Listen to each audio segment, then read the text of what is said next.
Sir जी, तो अगर कोई मेरे को बोले कि मुझे ध्यान सिखा दो, तो क्या मैं सिखा सकता हूँ? क्योंकि मैं अभी कुछ ही महीनों से ध्यान कर रहा हूँ और ज़्यादा गहरे भी नहीं गया हूँ अभी ध्यान के। तो क्या जब ज़्यादा गहरे ध्यान में चले जाए तब सिखा सकते या अभी भी सिखा सकता हूँ?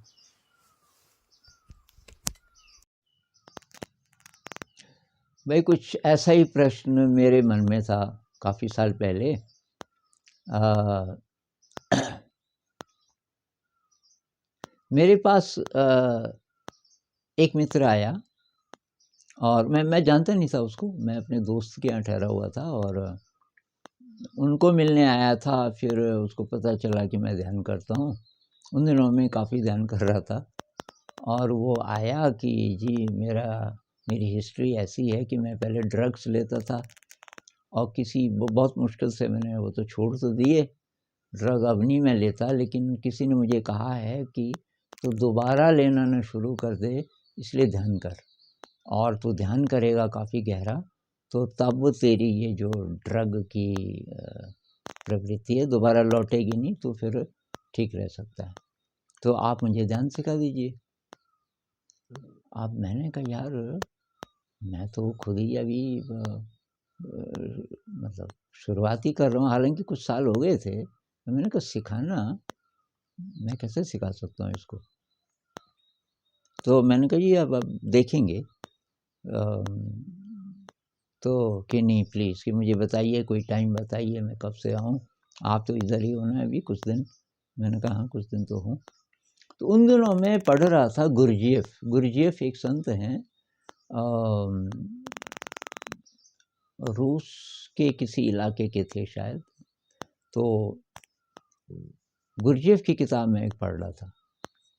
तो उसमें कहीं गुरजिएफ कहते हैं कि ऐसा है कि एक नदी है, भयंकर नदी है, उस नदी को पार करना है।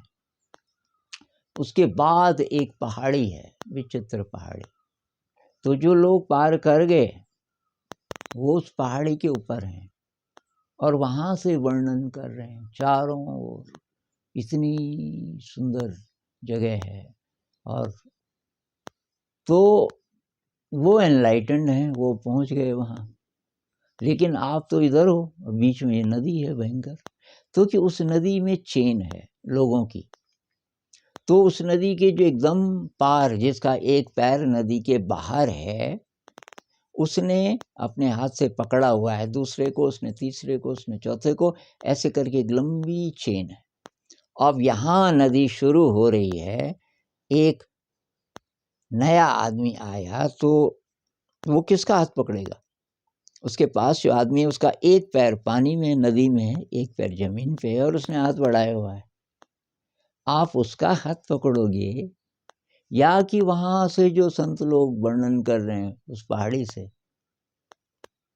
उससे प्रेरणा मिल सकती है। आपको पता चल गया कि यार ये कोई मतलब नदी पार हो जाए तो, लेकिन वो तो नहीं पकड़ेंगे ना तुम्हारा हाथ। तुम्हारे पास कौन है? तुम्हारे पास ये आदमी है जिसका एक ही पैर है अभी पानी में, नदी में। इसने नदी पार नहीं की, ये शुरू कर रहा है, लेकिन तुम्हारे पास वही है। उससे मुझे बहुत प्रेरणा मिली, क्योंकि गुरजेफ यही कहना चाह रहे हैं, तुम्हें जितना पता चला, अगर तुम कन्विंस्ड हो कि ये सही रास्ता है, तो कन्विंस्ड कैसे आप हो जाएंगे? वो जो संत लोग वहाँ से बोल रहे हैं उनसे प्रेरणा मिलेगी कि वाह, कि ये है ज़िंदगी का मकसद। लेकिन वो आपका हाथ कैसे पकड़ेंगे? आपका हाथ वो पकड़ सकता है जो आपके आसपास हो। कोई दूसरा बिगिनर, लेकिन उसने एक दो कदम ले लिए।